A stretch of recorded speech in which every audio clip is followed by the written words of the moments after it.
में समय दिया। सबसे पहले तो मैं ये कहना चाहता हूँ कि देखो, मैंने उस दिन भी कहा था कि जैसे हिंदू धर्म में गौ माता को 33 करोड़ देवी देवताओं का वास माना गया है, इसी तरह से ब्राह्मण में 36 बिरादरी का वास है। जब मैं ब्राह्मण शब्द की बात करता हूँ तो ब्राह्मण 36 बिरादरी को रिप्रेजेंट करता है। वो बैकवर्डों को भी, दलितों को भी, हर तबके को वो साथ लेकर के, किसान, मजदूर, गरीब, दलित, बैकवर्ड, हर एक को तबके को साथ लेकर के चलने की क्षमता ब्राह्मण में है और उसने कभी जाति पाति नहीं करी। दूसरी बात, मैं किसी जाति विशेष से, जैसे ऐसी अफवाहें फैलाई जा रही हैं कि डॉक्टर भाई पंजाबियों के लिए कुछ ऐसी बातें कर रहे हैं, ऐसा कुछ नहीं है। मैं बिल्कुल भी पंजाबी बिरादरी का मैं इतना सम्मान करता हूं। पंजाबी बिरादरी की वजह से मैं सोनीपत से निर्दलीय चुनाव में उनका पूरा योगदान रहा, करनाल से मैंने चुनाव लड़ा, पानीपत से, करनाल से, नीलो खेड़ी से, तरावड़ी, हर जगह से, असम से, सब जगह से उनका पूरा योगदान रहा। अब रोहतक से चुनाव लड़ा तो उनका पूरा योगदान रहा। 36 बिरादरी के योगदान में पंजाबियों का योगदान भी भूला नहीं जा सकता। मैं बहुत बहुत दिल से धन्यवाद करता हूं।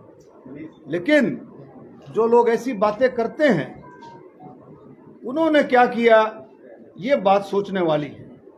अब आप देखें, हम बात कर रहे थे गौड़ ब्राह्मण विद्या प्रचारिणी की संस्था की, जो बात कर रहे थे जमीन की। आप ये देखो, हिंदू एजुकेशन सोसाइटी की लगभग 150 एकड़ जमीन जो 2019-20 में छोड़ दी। कई सालों से हिंदू एजुकेशन सोसाइटी के पास थी। ये आपकी कटेसरा की जमीन है। तो ये तो इन लोगों के साथ भी, बिरादरी के साथ भी धोखा हो रहा है भाई। उस जमीन का क्या, उस जमीन की भी जांच होनी चाहिए कि वो जमीन आज भी वहाँ कटेसरा की भूमि में उनकी बिल्डिंग बनी हुई है, कि उस जमीन का क्या हुआ। और जो हमारे व्यापारी भाइयों के लिए जो रोहतक में उत्पात मचा रखा है, आपका किला रोड, आपका रेलवे रोड, भिवानी स्टैंड, आपका ये सारा इलाका जो उत्पात मचा रखा है, आज मैं अपने माध्यम से कहना चाहता हूं। मैंने पहले भी डिप्टी कमिश्नर से बार बार बात की थी, लेकिन आज मैं खोल करके दूसरी भाषा में बात करना चाहता हूं कि भाई अपना ये पीला पंजा, अपने ये जो अपने तोड़ फोड़ की जो कार्रवाई है, इसको रोके, इसको चांस दें। इस तरह से बात नहीं होती है। लियार वाइल में अफसरों ने अपना वो पीला पंजा उठाया और कहीं भी बढ़ गए, बिल्कुल नहीं। इसका एक नोटिस दिया जाए। और भाई मैं इसमें बैठूंगा, इस कमेटी में बैठूंगा, मैं, मेरे नेतृत्व में कमेटी बने, बीइंग ए मेंबर पार्लियामेंट, उसमें डीसी भी हो, एडीसी भी हो, निगम का कमिश्नर भी हो, उसमें देख करके किसका हमने तोड़ना है उसको जाकर के बताया जाए कि भाई तेरे में ये कमी है, उसको नोटिस दिया जाए और उसको बताया जाए कि भाई तेरे में ये कमी है, आप इस कमी को दूर करो, नहीं तो आपको इतना हम टाइम देते हैं। सारी बातें, ये भाईचारे की बात है, ये हमारे दुश्मन नहीं है। लेकिन मैं ये कहता हूँ, ये अवैध कॉलोनियां और भी हैं। अरे जब बनती हैं, जब वो कटती हैं, जब कौन कटवाता है, जब ये अफसर क्या करते हैं, बनगी, कटगी, मकान बन गए, कई साल मकान बने हो गए, फिर वो पीला पंजा लेकर के पहुंचते हैं। तो क्या उन अफसरों के खिलाफ भी जिन्होंने ये कार्रवाई कराई है, क्या उन अफसरों के खिलाफ भी जिन्होंने ये काम करवाया, क्या उन अफसरों के खिलाफ भी सरकार जो कार्रवाई करती है? ये सारी बातें ध्यान देने की हैं। दूसरा, मैं इसी चीज के जरिए से बहुत सारी चीजें ऐसी हैं, जैसे मैंने बहुत दिल से मेंबर पार्लियामेंट बनने के बाद, लगभग 3 साल हो जाएंगे मेंबर पार्लियामेंट बनने के बाद, मैंने पूरी कोशिश की, मैं बहादुरगढ़ से सांपला और सांपला से रोहतक मेट्रो से जोड़े, इसकी मैंने पूरी कोशिश की। और इसमें सर्वे हुआ, फिजिबिलिटी रिपोर्ट नहीं आए कि भाई फिजिबल जो है वो प्रोजेक्ट फिजिबल नहीं है। लेकिन मैं ये, आपको भी सबको पता होगा कि आजकल कोई भी प्रोजेक्ट, चाहे वो रेलवे का हो, मेट्रो का हो, कोई भी प्रोजेक्ट है, आजकल एक केंद्र सरकार की इस तरह की एक योजना है कि जब तक हरियाणा सरकार उसमें पार्टिसिपेट नहीं करेगी, केंद्र सरकार उसमें कुछ नहीं कर सकती है। तो मैं बार बार, मैंने मुख्यमंत्री जी से भी बात की कि भाई मेट्रो वाला जो है, इसमें फिजिबिलिटी को, जो पब्लिक के काम है, जनता के काम में फिजिबिलिटी नहीं देखी जाती, जनता के कामों में कोई फिजिबिलिटी नहीं देखी जाती। जनता के कामों में, जनता की सेवा के लिए कहीं नुकसान भी होता, कहीं फायदा भी। और लेकिन मैं एक और कहता हूं, आप सांपला रोहतक तक मेट्रो लेकर के आओ, जो फिजिबिलिटी कागजों में जो आ रही है फिजिबिलिटी नहीं है। मैं कहता हूं कि सारे रिकॉर्ड टूट जाएंगे। वो फिजिबिलिटी जो कागजों में आ रही है, जो ये धोखे से, ये कि बनावटी जो आ रहा है कि भाई नॉन फिजिबल है, वो सारे के सारे रिकॉर्ड टूट जाएंगे जब वो ये प्रोजेक्ट पड़ेगा। तो मैं पुरजोर मांग करता हूँ इसमें फटाफट जो इसमें सर्वे करा करके इस काम को भी आगे बढ़ाने की कोशिश करें। ये सारे काम मैं माननीय प्रधानमंत्री जी को मैंने पहले भी दिया, अब मैं माननीय प्रधानमंत्री जी को एक एक चीज़ लिख करके माननीय प्रधानमंत्री जी के पास मैंने भेज रहा हूँ मैं दोबारा से। और हमारी बादली, ढांसा से बादली और बादली से आगे जो है झज्जर तक भी मेट्रो को जोड़ा जाए। और भी बहुत सारी चीज़ें ऐसी हैं, जैसे सांपले वाला अंडरपास, और भी बहुत सारी चीज़ें ऐसी हैं जिनको बार बार आज आप देखोगे। सड़कों का क्या हाल है, स्कूलों की क्या हालत है, ये सारी पानी की समस्या है, बिजली की समस्या है, जो पूरी देशव्यापी है। चलो भाई, तो धीरे धीरे कर करके इसकी माननीय प्रधानमंत्री जी भी और सारे गंभीर हैं। लेकिन जो हरियाणा स्टेट से लगती हुई जो समस्याएं हैं, उन पर हमें विशेष ध्यान देना चाहिए। और आप देखें वाटर लॉगिंग की कितनी बड़ी समस्या हरियाणा में। अपने मेरे रोहतक और झज्जर जिले में, दोनों जिलों में मैक्सिमम जो जमीन है वो वाटर लॉगिंग पे चली जाती है। बारिश होते कितना पानी चूहा जो जमीन से कितना ऊपर आया हुआ है, ऊपर जो उसकी और सरकार इसमें विशेष ध्यान दे करके हमारे किसानों की ज़बरदस्त समस्या है, उस चीज़ का ध्यान रखे, बहुत ही इम्पोर्टेंट है।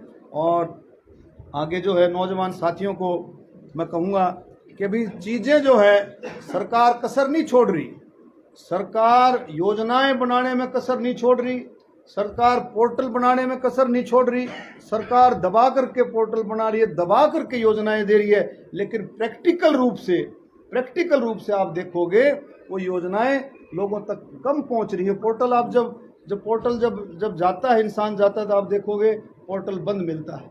मेरी फसल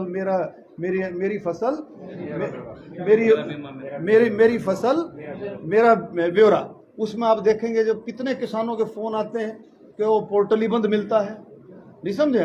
और तो कितनी सारी योजनाएं ऐसी हैं जिनके पोर्टल बंद मिलते हैं। अब दूसरा, अब ये सरकार ने कानून बनाया 75% हम लोगों को नौकरी देंगे, इस फैक्ट्रियों में नौकरी देंगे।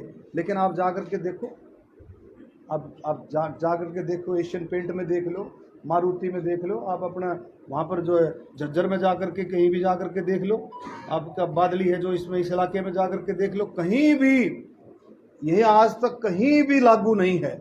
तो नौजवान साथी इंतजार में है कि भी हरियाणा सरकार ने जो कानून बनाया है, इस कानून को जल्दी से जल्दी सख्ती वाली बात नहीं आती है, सख्ती से जब तक कानून को आप इम्प्लीमेंट नहीं करोगे ये बात बनेगी नहीं। बहुत सारी चीज़ें ऐसी हैं। अब आप देखो, एक छोटी सी बात है, EBPG जो ये था, आपकी जो रिजर्वेशन थी, उसमें आप देखो उसको हरियाणा सरकार ने असेंबली से पास करा करके वो किसको मिलनी थी, वो ब्राह्मणों को, पंजाबियों को, बनियों को, राजपूतों को, 4 कौमों को उसकी योजना का लाभ मिल रहा था 10%। उसको असेंबली में पास हुई थी वो, और बगैर असेंबली में पास हुए, और ये जो है हरियाणा जो है इकोनॉमिकली वीकर जो योजना आई, उसमें बगैर पास हुए, आप देखो जिन लोगों के फॉर्म भरे गए थे, जिन लोगों का सिलेक्शन हो गया था, 241 बच्चे ऐसे हैं जिनका सिलेक्शन हुआ है, लेकिन सरकार को कोई जूम नहीं रही थी। 241 परिवार, 241 बच्चे बिल्कुल दर दर की ठोकर खाते घूम रहे हैं। मैं सरकार से कहूँगा उसका विशेष ध्यान करके, ये जरूरी है, ये विशेष ध्यान करके उसका समाधान किया जाए। क्योंकि लोगों की मांग ये है कि भाई आप जब फार्म निकले थे, जिस योजना के तहत में फार्म निकले, जब रिजल्ट निकला, जब भी वो योजना थी, लेकिन उसके बाद वो योजना रद्द हुई, और जो आप जो है इसको कर सकते थे, अब भी आप कर सकते हो, किसी तरह से करके उन बच्चों को ज्वाइन कराया जाए। एक ये दोड़ी वाली जमीन जो है, इसमें भी कम से कम 25 से 30% लोग ऐसे हैं जो इसमें बसते हैं। और उसमें भी ये नहीं है, हर एक बरादरी के गरीब से गरीब आदमी भी उसमें शामिल है, दलित भी शामिल है, वाल्मीकियों को भी वो जगह मिली थी, ब्राह्मणों को भी जगह मिली थी, उसका भी विशेष ध्यान रखा जाए। तो मैं अब जो असली बात है, जिसको सुनने के लिए आप पूरा उतावले हो रहे हो, अच्छा अब ये देखो, मैं इसको बहुत सीरियस मानता हूँ, और जो ये हमारी परावर वाली जो ज़मीन है, ये 15 एकड़ 3 कनाल, ये ज़मीन आप सबको पता है किस तरह से, इसका सारे प्रेस के भाई मेरे से भी ज़्यादा जानते हैं इसमें, और इसको किस तरह से मरोड़ा गया, किस तरह से मरोड़ा गया, जो 2 घंटे के काम को इतना लंबा खींच दिया गया, 2 घंटे के काम को इतना लंबा खींचा गया। ये इस बात की जांच होनी चाहिए। इस बात की जांच कौन करेगा? इस बात की जांच कोई सेंटर का कोई मंत्री नहीं कर सकता। इस बात की जांच होगी प्रधानमंत्री कार्यालय से। प्रधानमंत्री कार्यालय, प्रधानमंत्री के हस्तक्षेप से, इंटरवेन से ये जांच होनी चाहिए। ये जांच का मकसद क्या है कि जो 2 घंटे के अंदर जो काम हो सकता था, और जो बराबर 2 महीने से लगातार चलते हुए बहुत दिन से रहा था। हमारे कई साथी हैं जिन्होंने माननीय मुख्यमंत्री जी से बहुत बार बात की परावर की जमीन के बारे में। हर बार ये कहा जाता था कि भाई संस्था की जमीन है, संस्था को दे देंगे। नाटे नहीं है, आज भी नहीं नाटे हैं। जब संस्था की जमीन है, संस्था को दे देंगे, तो फिर इतनी देरी क्यों? इतनी देरी क्यों? तो इसका मतलब ये है कि पार्शियलिटी समझते हो ना?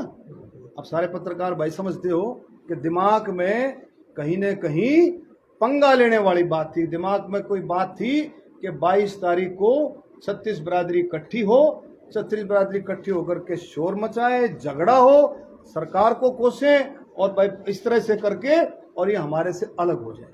उस दिन भी मैंने हाथ उठवाए थे।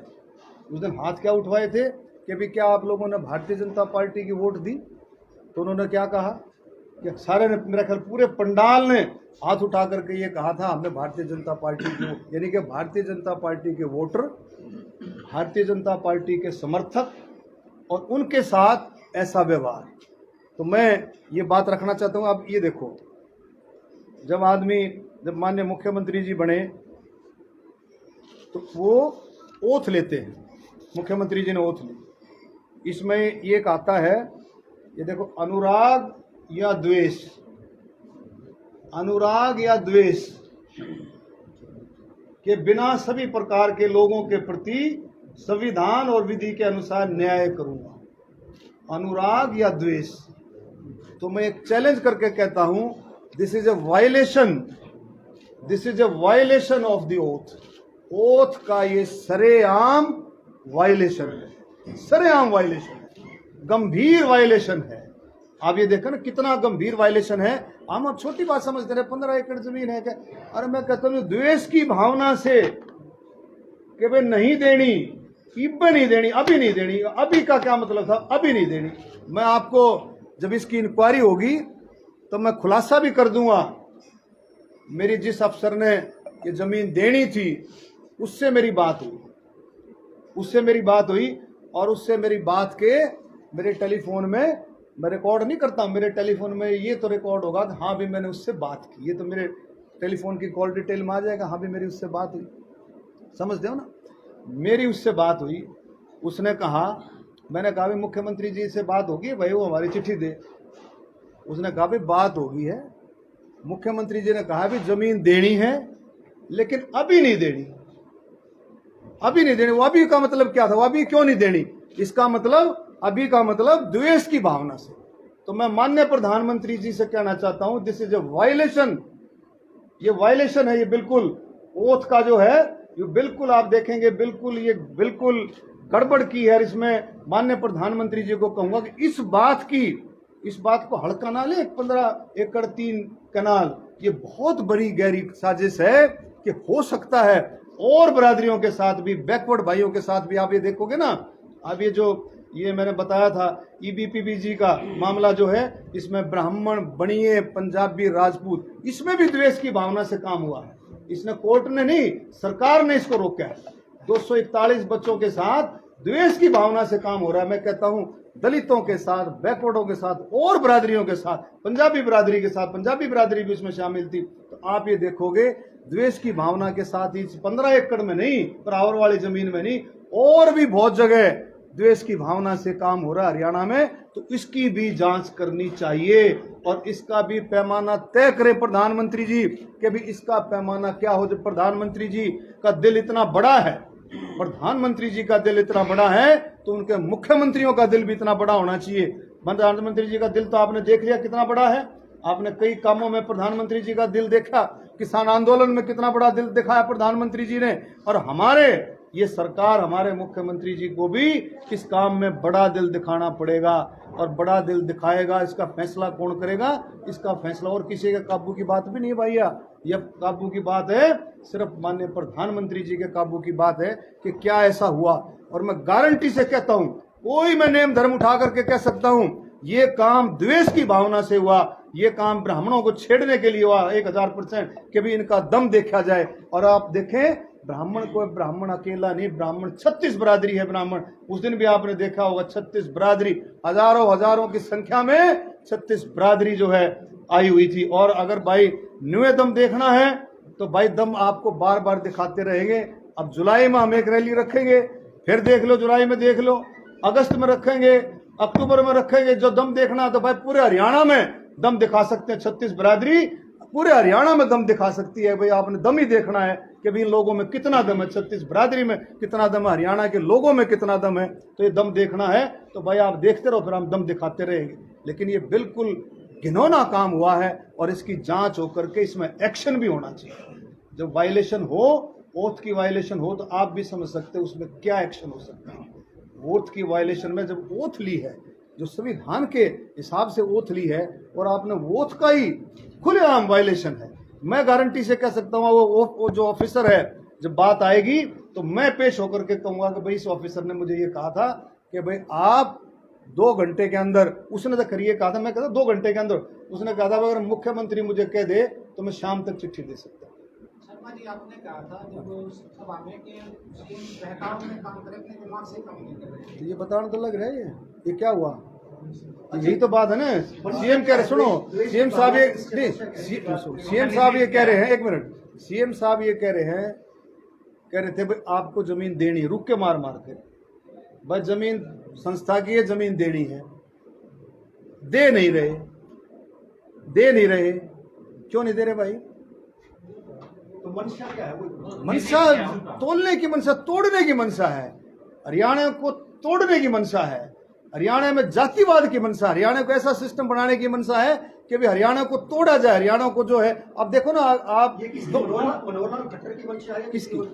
ये देख लो अभी तो मैं इसमें क्या बोलूं। इसमें जब सरकार का है, जो मुखिया है, मुखिया अपने दिमाग से काम नहीं करेगा, मुखिया की जो मंशा ऐसी होगी, अरे भाई 2 घंटे के काम को आप उसको लगातार खींचे जा रहे हो। ये मैं जमीन की बात नहीं, अब मैं ये कह रहा हूं कि इसकी जांच होनी चाहिए।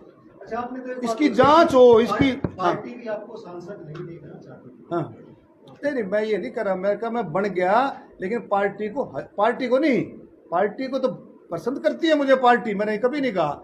मोदी जी पसंद करते हैं, अमित शाह जी, नड्डा जी, धनखड़ साहब, पार्टी मुझे पसंद करती है, पार्टी मुझे कभी गले लगाती है, इसमें कोई शक नहीं। कल न कुछ भी हो जाए, लेकिन आज की बात कर रहा हूं। लेकिन ये रोहतक, समझ गए, मनीष और मुख्यमंत्री, इनको नहीं पच रहा कि भाई ये जो है। अच्छा, मनीष तो कहते दिमाग में रहता है रोहतक से कोई भी ना जीते, वो भी इसके दिमाग में नहीं रहता, वो मैं जीत जाऊँ भाई। वो दोनों एक दिन उससे पूछा, ये कहना मैं शमशेर खरकड़ा, उससे पूछ लो, शमशेर खरकड़ा से पूछा ये अपने तावड़े जी ने, भाई शमशेर जी रोहतक में क्या रहेगा आगे असेंबली में? बोला जी दांस नहीं। बोला क्यों? बोले मनीष जब तक रहेगा, जब तक आना ना दे, क्या है ना, समझे। तो ये चीजें ओपनली हैं, मतलब अगला राम अवतार से पूछ लो, राम अवतार वाल्मीकि से पूछ लो कि भी क्या हुआ था, शमशेर से पूछ लो। तो ये सारी चीजें इसने मतलब बिल्कुल, ये भाई किसी का भी सिस्टम नहीं है, ना ये बरादरी का, ना ये व्यापारियों का, ना ये छोटे ना बड़े, ना ये तो भाई सिर्फ और सिर्फ। दूसरी चीज और है, अब ने बोला कहा भाई सबूत। अभी प्रधानमंत्री जी ने भी कैसे प्रधानमंत्री ने मैं लिखूंगा सबूत मिटाने में और सबूत खाने में ये सरकार एक्सपर्ट है। आज तक की हरियाणा की सबसे ऐसी सरकार है जो सबूत मिटाने में और सबूत खाने की एक्सपर्ट सरकार है। मतलब जो है ये जो ना सबूत ले आओ, सबूत तो 1 मिनट में जरा कड़ा क्या कर दे, मतलब कहाँ की सबूत की बात सुन लो। सबूत जो है एक एक रोहतक में, एक एक गली में, एक एक मोहल्ले वार्ड में आप रोहतक का ही सर्वे कर लो, एक एक से पूछ लो, आप जो है सबूत आ जाएंगे भाई क्या चल रहा है। एक एक जगह जा करके पूछ लो क्या चल रहा है। डॉक्टर साहब इतनी भारी अनियमितता है आप बता रहे हैं, तो ये तो तभी संभव हो पाएगा जब आप मुख्यमंत्री बनेंगे। क्योंकि मेरी देखो मैं तो सेवक हूँ भाई।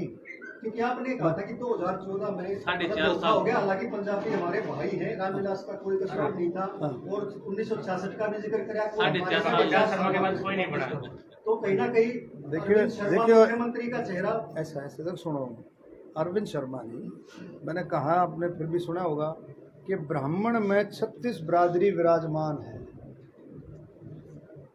56 साल हो गए, 56 साल हरियाणा को बने हुए, 36 बिरादरी ब्राह्मण में विराजमान है। तो मैंने कहा था भी पहले मुख्यमंत्री पंडित भगवत दयाल थे, 6 महीने रहे थे, ब्याज बूझ मिला के 5 साल हो गए, मतलब 6 महीने के 5 हो गए, 4.5 के 5। तो वो उनको मौका जो तो जनता का देख रहा, जनता 36 बिरादरी ब्राह्मण से होगा, 36 बिरादरी फिर में आप तो भगवत दयाल शर्मा का जिक्र क्यों कर रहे हैं? पंजाबी भी 36 बिरादरी की बात कर रहे हैं तो आप 66 के दौर की बात क्यों कर रहे हैं? भगवत दयाल शर्मा का नसीब नहीं वो तो मैं बता रहा हूँ ना भाई, हरियाणा उनको याद दिला रहा हूँ, 36 बिरादरी को मैं याद दिला रहा हूँ। नहीं 36 बिरादरी में तो पंजाबी भी है, आज पंजाबी मुख्यमंत्री है, तो फिर वो तो ऑलरेडी बने हुए हैं। मैं तो ऐसे चलो आशा इस बात का भी जवाब सुनो। इस बात का जवाब ये है कि मेरी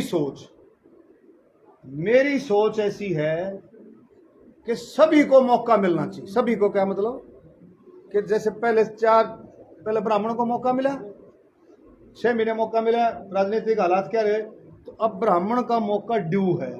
1 मिनट आप उसको किसी तरह ले लेना, उसके 1 मिनट सुनो, पंजाबी तो चल रहा है, पंजाबी तो मैं खिलाफ नहीं हूँ, सुनो मेरी सुन लो, पंजाबी के मैं खिलाफ नहीं, पंजाबी तो चल रहा है मेरे भाई, चल रहा है। दलित को मौका मिलना चाहिए ना, दलित को मौका मिलना सुन तो लो, मेरे को आने तो दो।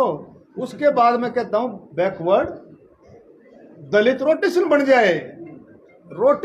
जाए, ब्राह्मण बैकवर्ड दलित, फिर पंजाबी आ जाए, फिर जाट आ जाए, कोई भी आ जाए, मतलब रोटेशन जो है हरियाणा में रोटेशन बननी चाहिए। जिस बिरादरी को मौका नहीं मिला उस बिरादरी को भी मौका मिलना चाहिए, और समझा, बैकवर्ड को मिलना चाहिए, दलित को मैं कहता है रोटेशन। आपका दिल कर रहा है मुख्यमंत्री के लिए, आपका मन है क्या? अरे मैं तो सेवक हूँ, सुन तो लो, मेरे दौर तो बतेरी ऑफर आ ली, सुन लो, मेरे तो ये ऑफर भी आ ली कि छोड़ दो, मैं करूंगा तो मैं प्रेस के जरिए सुनो, मैं ये प्रेस के जरिए सुनो, वो 5 महीने जो ड्यू रहे थे रोटेशन में, तो वही ऊपर आ गए, वही ऊपर आ गया ना, देखा ना बिल की तरह आपने पीले पंजे की बात की कि भाई ये कार्रवाई नहीं है, अब तक क्यों खामोश थे आप? बोलिया मैं डीसी को बात करी मैंने, नहीं डीसी रोड पे कार्रवाई होती है, रेलवे रोड पे ऐसा देखो भाई, हर चीज का समय है। मैंने आप पहले भी बात करी थी, मैंने कई कॉलोनियां मैंने रोकी हैं टूटने से, आदरगढ़ में, झज्जर में कई कॉलोनियां मैंने रोकी है कि भाई जब ये बन रही थी तो तुम कहाँ थे। मैंने अपने हिसाब से कई कॉलोनियां रोके, लेकिन यहाँ भाई और लोग लग रहे थे। डॉक्टर साहब आपने कहा कि जुलाई में आप नड्डा साहब से मिले थे, थोड़ा सा बताइए कि क्या मुलाकात खबरें तो ऐसी आई कि वहाँ पे बड़ी क्लास ली। अच्छा सुना, ये तेरी क्या नाम आपका? अनुज नरवाल साहब है। ऐसा देखो, परमात्मा बड़ी ताकत है, मैंने कभी घमंड नहीं किया, चौथी बार सांसद है, ठीक है। ये भी है, या इस पर भी सोशल मीडिया पे भी चल रही थी। डॉक्टर अरविंद शर्मा को छाप दिया ना इसको अच्छी तरह से, डॉक्टर मेरे पिताजी तो रहे नहीं, डॉक्टर अरविंद शर्मा को 36 बिरादरी जनता अपने दरबार में बुला कर धमकाओ 100 बार, और मेरी माँ, मेरे पिताजी नहीं रहे, बाकी इस दुनिया की कोई ताकत डॉक्टर अरविंद शर्मा की तरफ देख भी नहीं सकती। धमकाने की बात समझे, धमकाने की बात तो दूसरी है, देख भी नहीं सकते। ये बता देना, मैसेज दे देना, ये अलग अलग तरीके से चलाते ना कि डॉक्टर को बुला लिया, ऐसे कर दिया, देख भी नहीं सकती धमकाने में। मैं कि धमकाने मतलब भाई साहब रेल बनाने वाला आदमी हूँ ना, मतलब चुप रहता हूँ, ठीक है। तो फिर क्या बात, इस विषय में कुछ बात इस विषय में बात देखो, हैं? डॉक्टर साहब आपने कहा नड्डा जी से क्या बात हुई आप? नड्डा जी से बात, नड्डा जी से देखो, एक बार पार्टी अध्यक्ष है, पार्टी अध्यक्ष ने सारी बात मेरे से पहले पता थी, मेरे से पता थी, मेरे से पहले पता थी। उन्होंने कहा भी आपस में ऐसी बातें नहीं होनी चाहिए, आपस में असमंजस बना करके, आप सॉरी थोड़ा सा सिस्टम बना करके चलना चाहिए। अच्छा, आने वाले दिनों में आपने कहा कि जुलाई में, अगस्त में, अक्टूबर में रैलियां करेंगे। अरे भाई कर देंगे, चिंता क्यों करते हो, अच्छा, बता दें। डॉक्टर साहब, आपने कहा था कि सांसद के काम भी नहीं होते बहरावर में, आपने कहा था कौन लोग हैं जो काम करने से रोकते हैं? देखो ऐसा है, काम की कौन सी बात आती है, ध्यान से सुनो। मेरे काम, मैं छोटे मोटे कामों की बात नहीं करता हूँ। बैठ जाओ, बैठ जाना। ये जो प्रशासनिक लेवल के, डिस्ट्रिक्ट लेवल के काम है, इनको मैं नहीं करता। इनका तो मैं एमपी नहीं भी था, जब भी मेरे काम मैं करा लेता था, कोई इसकी बात नहीं। मेरे काम कौन से हैं? मेरे काम है मेट्रो लेके आऊँ, मेरे काम है बाढ़सा वाला एम्स है, उसमें क्लासेज एमबीबीएस की चालू हों, उसके एक सुन तो लो, मैं सुना, आप आपको जवाब दे रहा हूँ, बाद में बोल लेना, पहले सुन लो। एम्स में मेडिकल कॉलेज का काम शुरू हो, उसमें और डिफरेंट स्पेशलिटी आए, कार्डिक स्पेशलिस्ट हॉस्पिटल बने, और जो हमारा एक सबसे बड़ा इंपॉर्टेंट प्रोजेक्ट था Haryana, south Haryana economic rail corridor, जिसके लिए मैंने रेल मंत्री से 3 दफा मुलाकात की, हिस्टोरिक प्रोग्राम थे।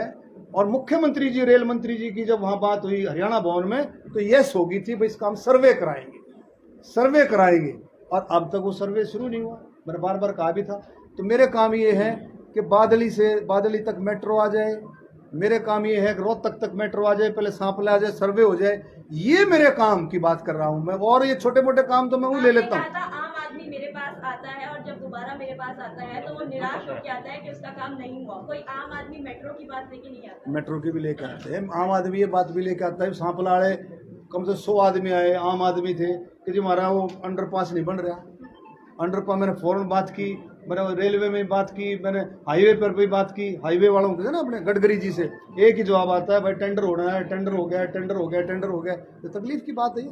मैं 3 साल से मैं इस बात के लिए लग रहा हूँ। अच्छा, कल मनीष ग्रोवर को लेकर नवीन जयहिंद ने कहा है कि अगर पहरावर की जमीन के बीच में कोई आता है तो सरकार पर फरसा चला देगा। और आपके लिए भी कहा है कि अगर आप काम नहीं करेंगे तो वो फरसा आपके लिए भी तैयार है। ऐसा देखो, तो मैं तो सेवक हूँ, मेरे पर कोई चला लूँ, समझे, मैं तो सेवक हूँ। रही बात कामों की, अरे डॉक्टर अरविंद शर्मा तो मशहूर ही इस चीज में है। डॉक्टर अरविंद शर्मा तो सेवक के रूप में मशहूर है। अरविंद शर्मा किसी के काम नहीं नाटता, किसी के भी। किसी ने हमारा वोट नहीं दे रखी ना, उसके भी काम नहीं नाटता। नवीन जयंत कहते हैं कि अगर आपकी सरकार नहीं सुनती है तो हम आपके साथ है, फंसा लेके जाएंगे कि आपको जनता के बीच में जाओ, आप जनता के बीच में जाओ, अगर सुनवाई नहीं होती है, सरकार नहीं सुनती है, तो हम तैयार हैं आपके साथ। देखिए, नवीन जयहिंद भाई अपना, और अच्छा तजुर्बा है उसका, इसमें कोई शक नहीं। वो कोई बात कर रहा है, मैं अपना फील्ड में घूम रहा हूँ, वो अपने फील्ड में घूम रहा है, तो कोई ऐसी बात उसको मिलती है तो उसको भी हम गौर करेंगे, पूरा अच्छे तरीके से गौर करेंगे। अच्छा डॉक्टर साहब, आपकी राव इंद्रजीत से कोई मुलाकात, राव इंद्रजीत सिंह के घर पे कोई मुलाकात हुई है क्या कुछ? अरे मैं इस तरह का आदमी नहीं हूँ, मैं मुलाकात वाला कौन है? मैं लोगों का आदमी, मुलाकात वाला नहीं हूँ मैं। आपको बता रहा हूँ, मेरे को समझ नहीं पाए हैं ये पार्टी, ये सरकार जो है समझ नहीं पाई है कि मैं आदमी कैसा हूँ, समझे। मतलब सेवक आदमी, मैं तो इस आदमी, मुझे थोड़ा सा भी ध्यान रखा जाए, ये एक मिनट थोड़ा सा भी ध्यान रखा जाए तो मैं गारंटी से कहता हूँ 50 साल बीजेपी जितने जीऊं बीजेपी नहीं हिलने दूं मैं, हिलने नहीं दूं मैं बीजेपी को। क्या बात कर रहे हो आप?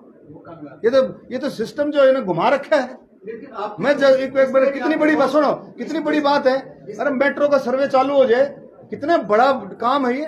बादलगढ़ तक मेट्रो है, आपका हमारा था वो रैपिड ट्रांजिट रैपिड ट्रेन वाला। लेकिन डॉक्टर साहब उससे ये नहीं लगता कि आप RRTS आने वाले दिनों में ऐसा लगता है कि आपकी बीजेपी से राहें अलग होंगी? नहीं, बीजेपी के लिए मैं फिर भी कहा है मैंने, प्रधानमंत्री देश की जरूरत है, बीजेपी देश की जरूरत है, और बीजेपी ही देश को चला सकती है। अभी बहुत सारे काम हैं, यूनिफॉर्म सिविल कोड, बहुत सारे काम हैं जो भारतीय जनता पार्टी ने करने हैं इस देश को एकजुट करने के लिए। और बीजेपी से मैं कहीं दूर नहीं हूं और बिल्कुल बीजेपी के साथ हूं। बाकी भाई परमात्मा बड़ी बात है, मैं अपनी तरफ से दूर नहीं।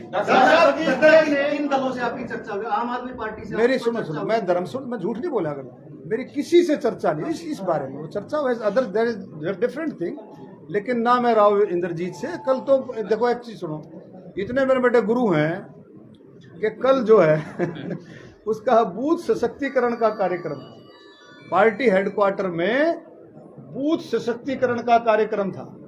उस बूथ सशक्तिकरण के कार्यक्रम में कम से कम 150 के करीब एमपी गए हुए थे पूरे देश से। तो अब इसमें आया कि जी डॉक्टर अरविंद शर्मा को वहां बुला करके भी ऐसी बातें, और वो तो कार्य में आना था रोहतक, मेरी ड्यूटी रोहतक थी, तो मैं रोहतक रियाज किया। तो मैंने उनको फोन किया, बोला जी आप दिल्ली अटेंड करें। दिल्ली अटेंड कर लिया हेडक्वार्टर। कोई वो जो मीटिंग थी ना, वो मीटिंग जो थी भाई साहब, वो सिर्फ बूथ सशक्तिकरण की थी, जिसमें नड्डा जी, राव इंद्रजीत जी और इसमें रमेश कौशिक भी थे, सुनीता दुग्गल भी थी, आपके संजय भाटिया भी थे, इस तरह से सारे, कृष्ण पाल गुर्जर भी थे। नहीं सारे तो नहीं थे, मतलब जिनके एमपीज के अलग अलग, जैसे नायब सैनी की ड्यूटी कुरुक्षेत्र थी या कैथल थी, अलग अलग थी। तो मेरी ड्यूटी रोहतक थी, लेकिन मैंने वहाँ अटेंड किया। आप बने थे उस टाइम, आपने दरबार लगाए थे, लेकिन उसके बाद बंद कर दिए गए। क्या कारण, मतलब बंद कहाँ करे, चल रहे हैं मेरे। अरे नहीं, कोई बंद नहीं करे, कोई बंद नहीं करे। झज्जर भी लगाया है, कोसी लगाया था, पीछे रोहतक लगाया था, दरबार नहीं कहो, दरबार is not a proper word. 22 को सीएम साहब का फोन आया था क्या आपके पास? इग्नोर कर दिया वीडियो से। क्या उनसे बातचीत हुई है सीएम साहब से अभी तक? तो सीएम साहब देखो ऐसा है, वो बात दूसरी है। माननीय मुख्यमंत्री हमारे सम्मानित हैं और उनका टेलीफोन उनका आज है, मैंने करना वो कोई ऐसी बात नहीं है, बातचीत हुई और वो जनरल बात हुई। 22 मई को जो भाषणबाजी हुई है, 22 मई को जो भाषणबाजी हुई है, उस पर ओम प्रकाश धनखड़ ने कहा है कि हरियाणा वो भूमि है जहां पर जरूरत से ज्यादा रोज की भाषा नहीं चलती। ऐसी भाषा जो है वो तालियां तो बटोर लेती है, लेकिन वोटों में तब्दील नहीं होती। ऐसे लोगों की उन्होंने जमानत जब्त होते हुए देखी है। अपना देखो, मैं इसमें तो प्रैक्टिकल चीजें तो भाई बोला भाई ये आए सामने, क्यों चिंता कर रहे हो, सारी चीजें जो है। डॉक्टर साहब, जिस तरह से आप मुख्यमंत्री को ये कह रहे हैं कि वो अपने दिमाग से काम नहीं कर रहे, प्रदेश में भ्रष्टाचार है, ऐसे भी आपने आरोप लगाए हैं, तो क्या आप मुख्यमंत्री बदलने की डिमांड करते हैं? देखिए ऐसा है, मैंने जो ये बात रखी है ना, इसको देख लो, छाप लो इसमें, ये जो अनुराग या द्वेष, मैं कहता हूँ इस जमीन को देने के मामले में 1000 कहते हैं ना प्राइमा फेसिया, जो एडवोकेट प्राइमा फेसिया ये है कि फर्स्ट साइट में ये लगता है कि द्वेष की भावना से काम किया गया। और वायलेशन जो है, वायलेशन का कानून क्या है, मेरे मुंह से क्यों को आओ, आगे कह दूंगा थोड़े दिन बाद।